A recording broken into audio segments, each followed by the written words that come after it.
This is House Planning Help episode 280.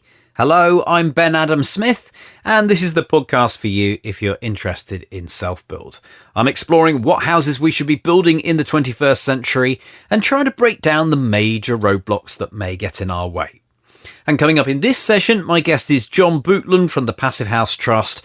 We've got a beginner's guide to the Passivhaus Standard. And I said to Jon, we need to tone it down today because this goes deep. If you want to, it's all about building physics. You can find out all sorts of information, but we are just getting an introduction today.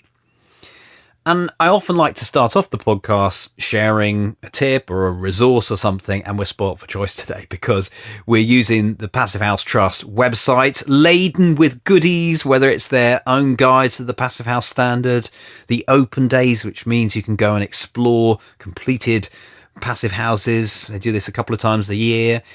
Or the awards ceremonies that they hold, and there are all sorts of interesting projects in their database through that, through the certification program, and you can just find out loads of information. But specifically, I wanted to mention Passivhaus Goes Personal, because this was a campaign that they put together specifically for self-builders. So it will take you to the stuff that you're most interested in straight away, and is a really good starting point. So Jon Bootland is the chief executive of the Passivhaus Trust. And I just wanted to mention before we got into the interview, because we've got some very pressing challenges, haven't we? Climate change, pollution, extinction, just to mention a couple of them. And I don't know about you, but I try to invest as much time as I can in either sharing knowledge that I think might be useful to others. Obviously, we're based very much in construction, but or helping others in, if they're doing great things, promoting what they're doing too. And I certainly feel like I mix in circles where everyone is trying to do their bit. Who knows if we're making a difference? Who knows if we get it right? But we're trying our best. And I've certainly felt a few times that Jon has helped me. Maybe he sent business my way for my production company. And we certainly love to keep things in this space of high performance buildings and just shining a light on people who are doing really good things. So thank you, Jon. And it's not just me. I've seen him do it to other people as well. So top man, Jon. A lot of time for Jon. Okay, let's get going then, shall we? I started by asking Jon to tell me a little bit about his background. So I'm a chemist by training. That's what I did my degree in. But I've worked on buildings ever since I left university. First off as a building services designer, and since then as on good practice for sustainable low energy buildings. And that's now for nearly 30 years, I'm afraid. Wow. And when did you get involved with the Passivhaus Trust? Almost exactly 10 years ago. So 2020 will be our 10th year. And I was involved in setting up the Passivhaus Trust right from the very beginning, so 2010. Well, today is slightly unusual because this podcast has talked a lot about Passivhaus, but I specifically want to build this episode as an introduction. So what are the foundations of the Passivhaus Standard? How did it come about? So I think there's two ways of looking at this. And one is how it came about, how the Passivhaus Standard came into existence. And it was actually invented by probably two or three people. The main one is Wolfgang Feist in Germany. But there were other people as well. So someone called Bo Adamson from Norway, and the Canadians had developed a standard themselves called the R2000 standard. So it's built on a long line of knowledge that was brought into an expert package called Passivhaus. And as I said, since then has been led by Wolfgang Feist in Germany. So that's one way of looking at it. So how was it created? So the other origin is if you want to create a very low energy building that is comfortable and actually works as it's intended to, so delivers the performance, does what it says on the tin, there's been many attempts to do that in the past, and they've nearly all failed. And actually, this is what started Wolfgang Feist's interest. And he says, he, in his typical German way, said that he's offended by the fact that many buildings that try and be high performance don't achieve that, which is great, isn't it? That's a great way of thinking about what you want to do. So the Passivhaus Standard was developed in order to achieve that, to make sure it actually delivered. Wolfgang Feist is a physicist. It's all about building physics. There's nothing hugely complicated about it. It's just, what do we need to do to actually make it work and do what we said it was going to do? And that's the other place where Passivhaus came from. Now, what are the fundamentals then? You said that lots of people do this, but how has it come together? So the first principle probably is that there's quite a lot of insulation on the house. So the first idea is reduce the energy needed to heat the house. So probably in a typical house, more than half of the energy will go on heating. So first thing is to reduce that. Insulation is a very important part of that. And you might have, say, nearly 30 centimetres of insulation on a Passivhaus home. Maybe not quite that much, but of that kind of size. So your walls will be very thick. And once you've got the insulation sorted out, the other parts of the building need to perform to the same level as well. So you need much better windows, for example, so that there's no cold drafts coming from your windows. So in a passive house, you'll have triple glazed windows that have got really good quality frames. And the detailing of how it's all fixed together is also incredibly important. So there's no gaps, there's no spots that are cold, so you won't get any condensation. All of that comes into the Passivhaus package. Beyond that, once you get the fabric of the building sorted, the air tightness of the building also becomes very important. So you need to work out how to stop any drafts coming in or any air and heat leaking out. So a lot of attention is paid to what we call an air tightness layer, but actually it's just to stop drafts and to stop heat loss from drafts. So those are kind of two of the main aspects. And once you've done those, as a kind of byproduct, you have to sort out the ventilation. Because you've made the building draft-free, you need to have a really good ventilation source. So in a passive house, we put in a mechanical ventilation system that brings air into the building, and then it recovers the heat as it goes out of the building. It recovers the heat from the air, but it gives you fresh air all the time, and then just recovers the heat from the outgoing air. So those are the kind of main fundamentals for dealing with the heat part, and it's all done as a kind of holistic approach to give you strong comfort in the building as well as low energy performance. There's one more complicating factor we need to think about, which is to do with summer comfort, as well as the kind of heating comfort that I've talked about. And Passivhaus also deals with summer comfort and trying to keep you cool in the summer by looking at how much sun comes in through the windows, how much heat comes in from people and appliances in the building, and then adding it all up in kind of like a magic formula to work out how we're going to keep the temperatures down in the summer as well. So the ventilation and the insulation, how can we make those work to help keep your building cool in summer? And I think that, in a nutshell, sums up the key facets of a passive house. Do you need special contractors, special experts to work on a passive house? Now then, strictly no, but it is harder. It is harder than building a normal house. So having somebody in the team who knows what they're doing, I would probably recommend that. I probably think that's the right way to go. It doesn't have to be the builder. It could be a consultant that you've got on board or an architect who has done this before or has had the formal training. Some people have done it themselves from scratch. It takes a certain particular kind of person. So if it were me, if you're not a specialist, I would say have one member of your team who really knows what they're doing and ideally has done one before. And then you're much more likely to get a good outcome from this that doesn't make everyone break down in tears because they're finding it too difficult. And what do you need to do to make it a successful outcome? You've talked about some of those elements, draft-free, lots of insulation. But a passive house then? Yeah, no, it's about how it all fits together as a whole. It's the holistic bit. So we don't want you to take out the bit that makes it comfortable in summer. We don't want you to take out the bit that stops the drafts from the windows. You have to do the whole thing. There is a tool called the Passivhaus Planning Package that does these calculations for you. And again, you probably need someone who knows what they're doing to fill that in and to do help work out the answers to the calculations with you, so that you know you're going to end up with the performance that you want, with the comfort that you want. And what are the key targets then? Maybe you can explain a little bit about that if you're going to certify it.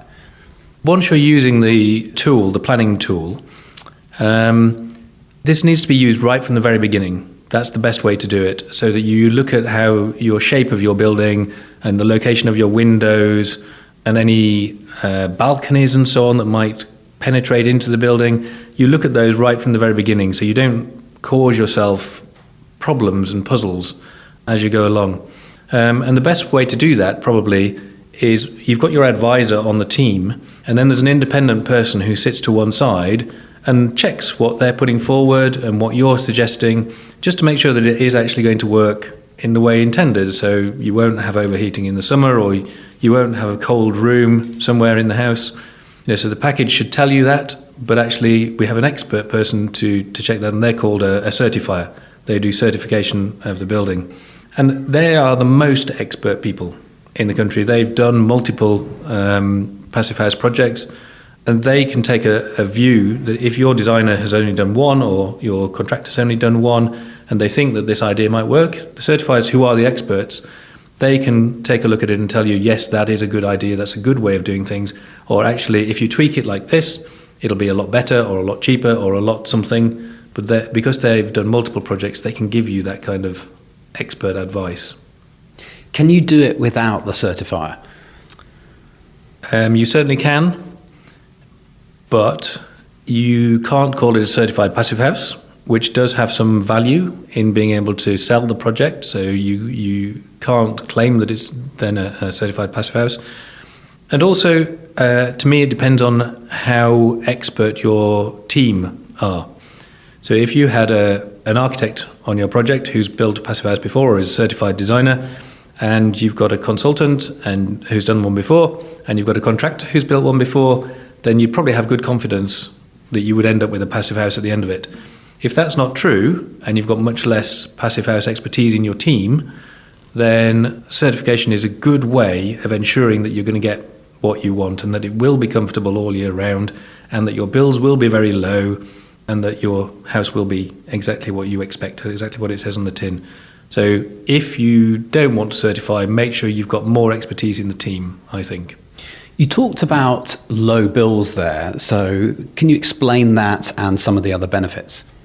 Yeah, so low bills, you're almost guaranteed for this to happen. Once you put the insulation in, that reduces heat loss through the walls and the windows. So you don't have to put energy in, you don't have to pay for energy to heat your house in that way. Your energy bills will be much lower. Exactly the same with the airtightness and removing the drafts. Every time a draft comes into your house now, at the moment, it's taking heat out of your house, and that's costing you money every time. So if we can cut those down, then again, you have to pay for less energy for heating, so your bills should be lower. And on a typical 3-bedroom terrace house that's a passive house, your heating bills for the year might be of the order of £80 to £100.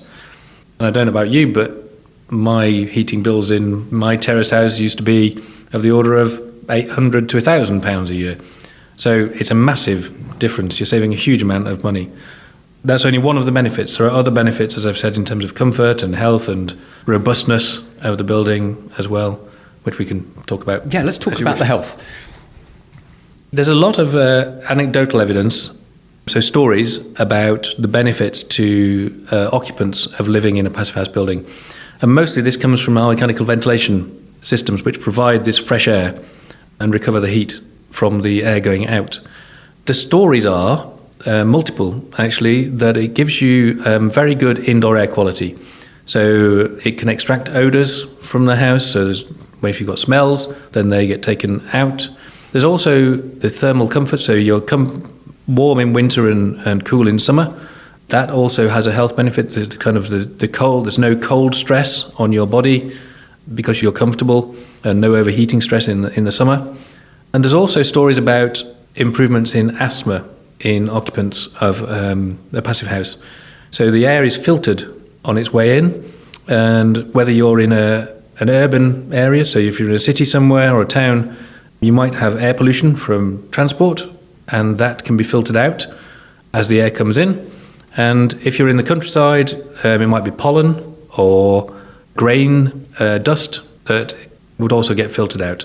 So the air that comes in, it will be better quality than the air that's outside. And people have reported that has led to health benefits, as I've said, including things like reductions in asthma. There's no massive studies being done yet of what those health benefits are. That's something that we're planning for a year or two's time, once we've got enough numbers to look at. But there's certainly lots of stories that people have told us and that are on video that you can see of people talking about those health benefits. Because typically there's a lot of moisture in houses, so this is something that's also dealt with via the mechanical ventilation, isn't there? And that really helps. That's true. So moisture comes from your bathrooms or your kitchen when you're doing the cooking, and from people, from breathing. And if you've got a cold spot, that can be a real problem, because then you'll get condensation. Quite commonly happens on windows. If the window's cold on the inside and you get condensation on the inside of the window, then that can cause the window frame to rot and other things. And if it's bad condensation, say on the inside of a wall, you might end up with damp and black mold, which is incredibly harmful to health. So yes, and in a passive house, all the internal surfaces should be warm all the time. You shouldn't have condensation at all.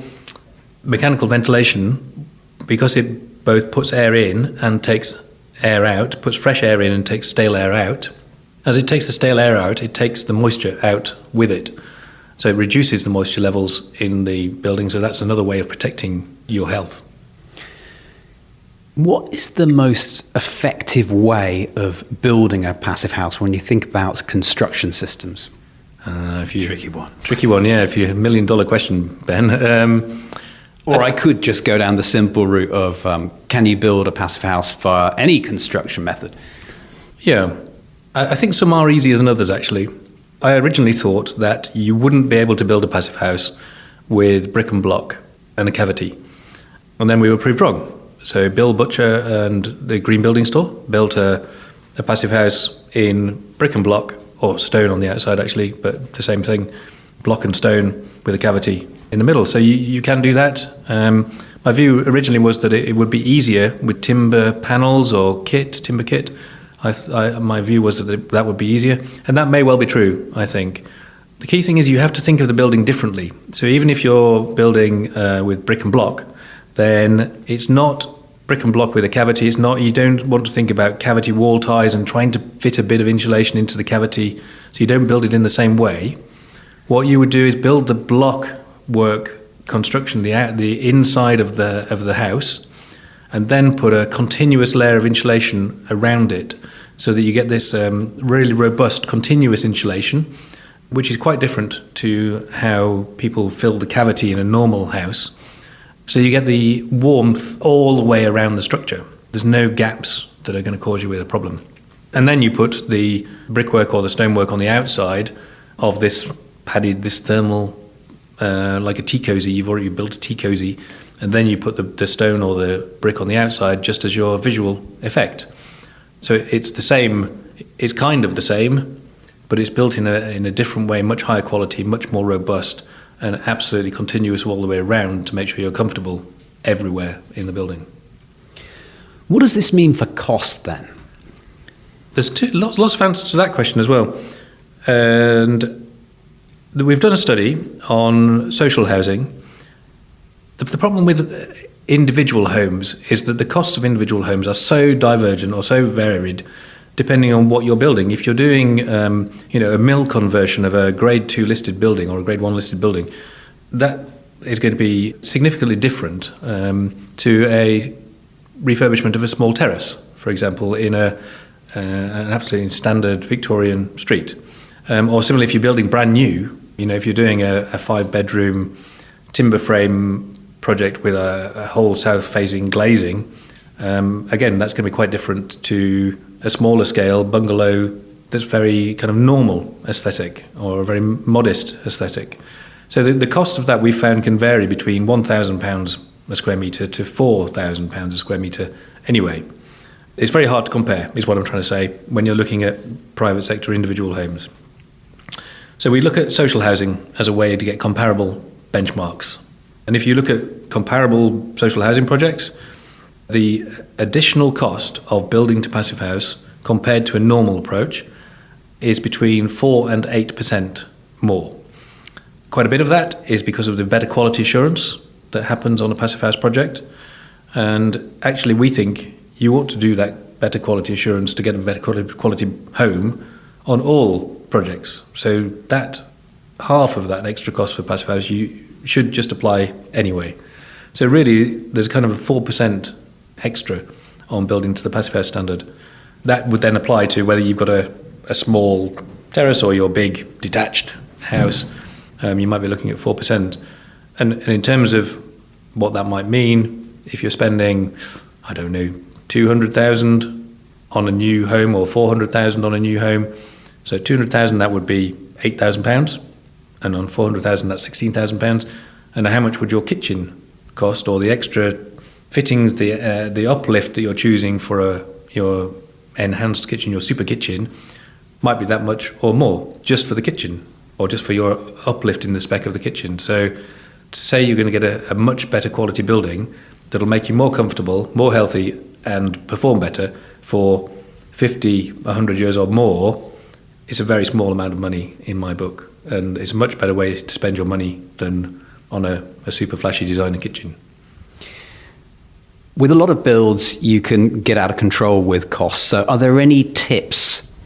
The main one is the expertise in the team, which I've already talked about. But there are a couple of quick tips that help as well. The shape and form of your building is an absolutely crucial factor. So, for example, if you have got multiple wings or outlying parts of a building, you've got lots of additional roofs, so you've gone to one floor in some areas, two in another, three in another. Those kind of things all make it more difficult to make passive house work. The closer you aim towards a kind of square box shape, the easier it is to achieve passive house. Now, obviously, we don't want you to build a square box, and we all want it to have some beautiful design features to it. But adding on balconies and little roofs and corners and odd shapes, they all make it a bit more tricky. The other thing that I think is a really important tip is starting the planning with the consultant or the expert, the passive house expert, as early as possible.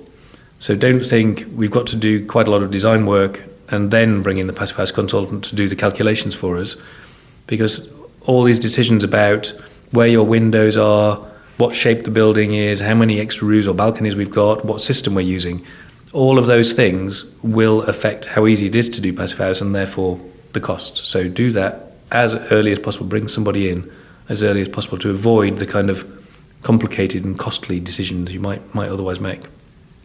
How do you heat a passive house?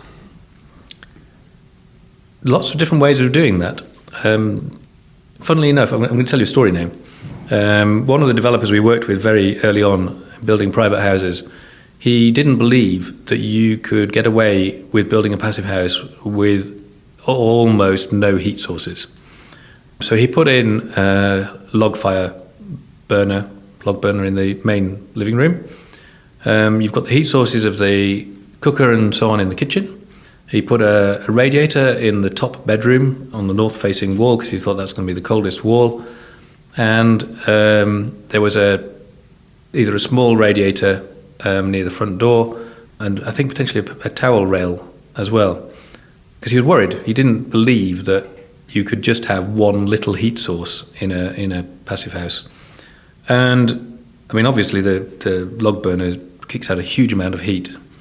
So ignoring that one, he found that any one of the heat sources in the house was enough to keep the house warm. And he had 4 plus a log burner, which were therefore completely redundant. And it's quite a common perception or question people ask, is it really going to be warm enough that I can avoid having a radiator upstairs in the furthest bedroom? And the answer is always yes, it is going to be. But it is quite challenging mentally, isn't it? It is kind of slightly confusing that can happen. So your heat source, to answer your question, sorry, I diverted. It's always nice to have a story. Yeah, no. It's a good one as well, isn't it? Your heat source, quite commonly people will put a little radiator near the front door. And the reason for that is that as you walk into the house, the perception of being warm is important. So the temperature might be 20 or 21 degrees, which might be ideal or just what you need. But if you're coming in from somewhere that's very cold, then actually feeling a radiant heat source, quite a lot of people report that they like the idea of a feeling of warmth. And then that just gives you time for you to adjust and go and sit. And then when you sit, you're comfortable in the normal temperature. The other thing that people quite often like is the towel rail in the bathroom. You might do that as well, or you might do that instead. So those typically would be a kind of heat source. And while we're on that subject, overheating is something that you can control with Passivhaus. So can you explain that and how we get a look in as a client? Yeah, so as we head to much more energy efficient homes in general, the risk of overheating in the summer, I think, is becoming much more significant. And you have to plan for that. We have to plan how much heat is going to come into the house in the summer, and two, how do we get rid of it? How do we take it out? And the heat mainly coming into the house in the summer will mainly come from the sun, probably in the late afternoon, evening. So as the sun's going down and it looks really beautiful and the sun's shining straight into your kitchen or your front room, wherever you've got your big windows looking out to the south and the west, the sun will shine in and all that sunshine will bring heat with it. So the easiest way to minimize that problem, to avoid that problem, is to stop that heat from coming in. Now, obviously, you don't want to lose the views. You don't want to lose the sunlight, but you don't want it when the sun's hot. So quite often within a passive house, you'll get some kind of shading, or you'll get some kind of overhangs, particularly on the south and west facing walls, that stop hot sun coming in, and stop it coming in until the sun has gone down quite a lot, until it's later in the evening and the temperature's dropped by then. So that's how we stop it coming in. There are other sources of heat as well. So people themselves are sources of heat. Your dog might be a source of heat. And the appliances you're using, your washing machine and your computer, they all kick out heat. So there are other things that we have to look at as well. And then within the Passivhaus tool, we add up all those heat gains and work out how much heat we're going to have to take out to keep you cool. And normally, keeping you cool bit, taking the heat out, is done by either the mechanical ventilation system, so that then takes the air out and takes the heat out with it, and in the summer we don't reclaim the heat, so we don't want to keep it, we want to just get rid of it. The other way of doing it is through opening the windows, particularly overnight. So the temperature will gradually increase slowly during the day. It only increases slowly because of all the insulation we've got keeping the heat out in the summer, but the temperature will increase slowly during the day. And then as you open the windows at night or you boost the ventilation, that takes more heat out because the air temperature outside drops, gets cooler as the night goes on. You bring in more cool air. Gradually the temperature in the house drops again during the night, slowly to an amount you want. And then again, you start the next day when the sun comes up, you start at a slightly lower temperature than you were the day before. And that's how we manage your summer temperature. But the extra insulation and the extra performance of the windows and the doors and so on helps in summer, just as much as it helps in winter in keeping the heat in. In the summer, it keeps the hot air out. So if you've ever been to the big old stone buildings, either in the UK or particularly overseas, if you go to Spain, you get buildings that have got really thick walls, they've got very heavyweight stone, they put shutters on the windows to keep the sun out during the day, and the heavyweight building stops the heat penetrating all the way into the building during the day. And it's exactly the same kind of idea with the passive house. The extra insulation, the thickness of the fabric, the robust windows, they stop the heat coming in during the day in the summer as well. So that all helps. So you get in a passive house, you tend to get a remarkably even temperature throughout the year. It doesn't vary a huge amount. In a normal old Victorian house, for example, your temperature will fluctuate massively during the day, and at night time, and you turn the heating off, the temperature will drop significantly, and you're getting out of bed in the morning until you've put the heating on is quite a daunting ask, isn't it? Cold toes, cold fingers. That doesn't happen. That fluctuation doesn't happen within a passive house. You get a variation of a few degrees, but not 10 or 15 degrees overnight. It doesn't happen. How many passive houses are there around the world? Lots around the world, 60,000 at the last count. And that includes all kinds of buildings, not just individual homes. In the UK, we've got over 1,200 now, and probably over 200 of those are individual owner-occupied homes. So there's probably over 200 people have actually had one built. Some of them have done it as self-build. So quite a few now, even in the UK. And is the rate increasing? Yeah, almost exponentially. So the first one was built in 2010, completed in 2010. There was only one. In fact, there might have been two, but of that order. And then gradually, it picked up very slowly in the UK. So there was 2, and then 10, and then 50. And last year, I think there were over 500 completed last year. We know of about 1,000 that are in the pipeline already. They're already started to build them or plan and build them. So the numbers are increasing very significantly. And by next year, there'll probably be 2,000 and odd and so on every year. What do you do then at the Passivhaus Trust? We're very busy. That's what we do. At the moment, everyone's busy. So we look after the standard. The standard was invented by this German institute, or developed by the German institute. But we look at how that applies in the UK. So we've got slightly different weather patterns over here. We've got a different culture. So how do you apply the Passivhaus Standard in the UK? How do we make it work? That's one of our jobs. Second job is to promote the adoption of the standard. So we do a lot of engagement with central government, with local authorities, just to try and get people to adopt it. And then we do research on specific aspects of things that need to improve. So it's a great standard, but it's not perfect. And there are things that we can improve and change over time. So we for example, have done more guidance on the summer comfort standard. So how to keep temperatures comfortable in summer. And again, kind of a tiny story. In Scotland, there are potential risks of overheating from planning people to open their windows at night time to do the cooling. So if you assume that people in Scotland will open their windows to allow cool night air in to reduce temperatures, that might be a bit of a risk. And it's for a reason we would never have thought of, which is that there are midges in Scotland. So if you open the windows, midges come in, and people don't want to open the windows at night for that reason. So in Scotland, you have to come up with a slightly different, or in West Coast of Scotland, you have to come up with a slightly different answer for the nighttime cooling. So if people are going to open the windows, you need a mesh on the windows, or you need some kind of grill with mesh in it, so that people don't have to open the window for the nighttime cooling.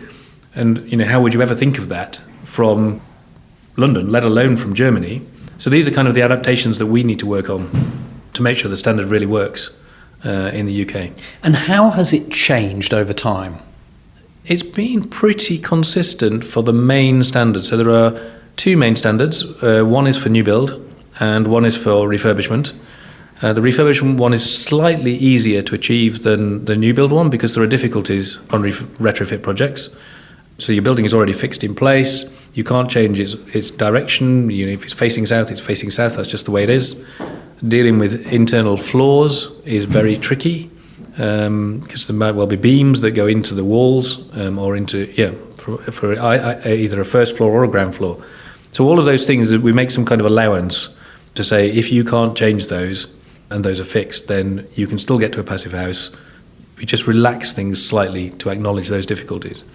But those are the two main standards, the new build one and the retrofit one. The retrofit one, as it happens, is called Enerfit. It doesn't really matter, it's just a retrofit standard. The new build one we now call Passivhaus Classic, and that's classic because it's been there now for 30-some years in Germany and over 10 years in the UK, or nearly 10 years in the UK. There are two new standards as well that relate to the Passivhaus Classic one. One's called Passivhaus Plus and one's called Passivhaus Premium. They are just the Passivhaus Classic standard, effectively, plus some renewables as well. So as your demand for energy drops markedly, there's a point where it's not worth going beyond that, really. The cost of going further than that would be too significant. But there is a value in adding renewables at that point. So you focus on reduce energy and comfort, improve comfort. That's where you start. And then your bills are down to, I don't know, maybe £80 or £100 a year. And then you look at adding renewables on as well. And hopefully at that point, your energy generated by the renewables will exceed the energy demand of the house. And hence Passivhaus Plus, you will get to zero carbon, or they'll balance out. So your energy generated will be equal to or more than your energy used during the year. And then Passive House Premium is if you want to go a long way down that line and put a lot of renewables in, you could end up with an energy positive house. And is it something on the horizon that the materials of the building could be taken into account in some respect, or other factors like this life cycle? I don't know, just ideas here. For sure. Within the planning tool, we are looking at add-ons now to consider the embodied energy of the materials that you use. Some people already do this. Some people already choose to have. You can do what you want with a passive house. So some people already choose to have natural materials, mainly focused on, say, timber and wood fibre insulation. For some people that's important, and in that case, great. You can do a passive house with that, and then your embodied energy will be low. And as I said, with this new tool, people are starting to work out how to calculate that, and it can just be done as part of your standard passive house calculations. So that's great. For others who don't want to go down that route yet, you can still use traditional materials, and you might want to calculate your embodied carbon or your embodied energy with that, but it's completely up to you. We are developing the capacity to do it. You're not forced to do it. We're just enabling people to have a go. So is it really the comfort that is at the heart of this? Yes. That's the main... That was a good pause. Well, it's the main benefit. It's always tricky, Ben, because we're looking at a holistic standard, that it delivers you lower bills, lower energy use, greater comfort in winter and in summer, and better air quality. And it's not one or the other of them. They all have to come together. There's no point in having a very low energy house that you can't live in because it overheats in the summer, or because it's got poor air quality. And that's not a win for anybody. So it really is this, the holistic approach that's important, I think. But if it's not comfortable, why would you build it? So yes, let's start from there. And finally, what would you suggest to people that are just starting to think, this sounds like a good idea, I want to do one of these? Do it. Yeah, let's get it done. Lots of people are phoning us up at the moment, from individual property owners or people thinking about refurbishing or building their own passive house, to local authorities declaring a climate emergency. Passive house is being seen as a way of helping them deliver on that. And there's lots of people around now to help you do that. There's a good supply chain of people who can do it. There's good designers, lots of systems that you can choose from. So don't be frightened. Have a go. Remember that it is better than a normal home, a normal building. So you do have to do things slightly differently. You do have to get people to help you with the advice, ideally. So get a good team to help you. But have a go. Don't be frightened about it. You're not the first. It's unlikely to go terribly wrong. Get people on board to help you properly, then it'll be great, and you'll end up with this fantastic building that really looks after you for the rest of your life. It'll be great. Have a go. Jon, thank you very much. You're welcome, Ben. Very fun. Thank you. Head online to take a look at the show notes that accompany this session, houseplanninghelp.com/280. We've got a summary there where you can check out the main information once again, go through it there, some images too, of course, a link across to the Passivhaus Trust website. I mentioned all those different parts and the Passive House Goes personal campaign. If you've got a comment or you'd like to ask a question, then we encourage you to scroll down to the bottom of the show notes or get in touch with us on social media. Tag us in, houseplanninghelp.com/280. And there was one thing that I didn't get a chance to talk about, which I really thought it's something that interests me about Jon, that I've heard before, that he's almost exceptional when it comes to strategy. And the Passivhaus Trust, it's not exactly the only thing that he's involved in. So a very interesting character. I didn't get a chance to talk about it there. Maybe another time we'll bring him back.